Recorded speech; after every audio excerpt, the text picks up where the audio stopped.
Hello, I'm Gimdo Mapala Galin. I'm going to share with you some of the challenges I encounter in an inclusive classroom and the various strategies that I use to overcome these challenges. As an educator, I believe that every child should feel like they belong in the classroom. It's not just about teaching, it's about creating a safe space where students can perform their best.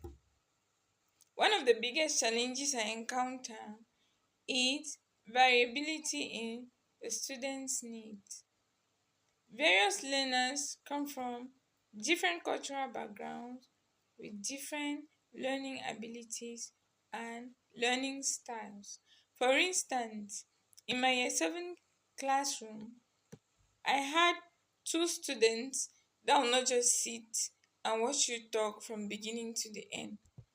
They easily get distracted and carry away from the lesson. In order to help these students, I incorporated hands on activities that will keep them busy and engaged till the end of the class. I also incorporated visual aids for visual learners and peer tutoring for those learners that prefer to work in groups. Another challenge that I face is that of language barrier.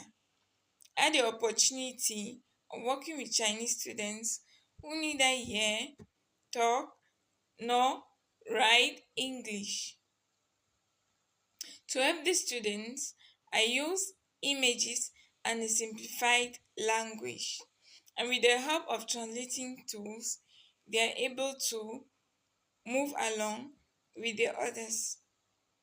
The third challenge that I encountered in my classroom is that of lack of confidence from some learners. For example, in my year 8 classroom, I had a Korean girl who didn't talk while in school or in class. She won't say anything. When I realized this, I decided to go towards her and ask her questions about herself that made her feel valued and important.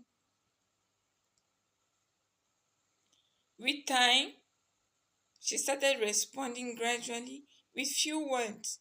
And as we speak, she says good morning and I'm fine with a beautiful smile whenever I ask her, how are you doing?